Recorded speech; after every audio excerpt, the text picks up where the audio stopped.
काँग्रेसच्या नेतृत्वाशी बोलणार का? काय बोलणं नाही झालंय कोणाबरोबर ना, अजिबात नाही. त्यांना कळायला पाहिजे काय करायचं. राष्ट्रीय नेतृत्वाशी वगैरे काही बोलायची गरज वाटते? नाही, मला नाही वाटत. सगळ्यांना माहिती आहे ते काय करतात आहेत. सगळे मोठे लोक आहेत, सगळ्यांना समजतं काय चाललंय. त्याच्यामुळे त्यांनी विचार केला असेल, त्यांना करू द्या. अच्छा पण त्यांना नंतर काय त्रास होणार महाराष्ट्रामध्ये हे त्यांना दिसेल. अच्छा.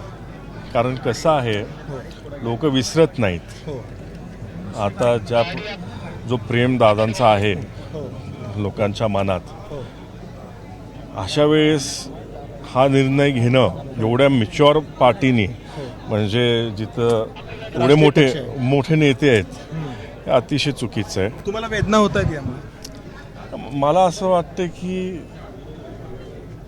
आपण कोणाला थांबू नाही शकत. बरं. जसा वेळ येतो तसं समोर जावं लागतं हो. आणि आम्ही समोर जाऊ. अच्छा. समजलं. आम्ही काय कोणाला फोन नाही करणार आहे. हो. जे काय ते नशिबात लिहिलंय हो. ते बघू काय व्हायचंय ते. अच्छा. पण फक्त मला वाईट वाटतं की काँग्रेसचा डाऊनफॉल आहे महाराष्ट्रामध्ये. अच्छा. तर हे होते पार्थ पवार, जे काँग्रेसच्या भूमिकेबद्दल नाराज व्यक्त करतायत आणि ते म्हणतायत की लोक काँग्रेसची भूमिका विसरणार नाही आणि हा काँग्रेसचा जो निर्णय आहे त्याचा काँग्रेसला त्रास होईल. कॅमेरामन अबुल गवाळेसह मंदार गोंजारी, ABP माझा, बारामती. ABP माझा, उघडा डोळे बघा नीट.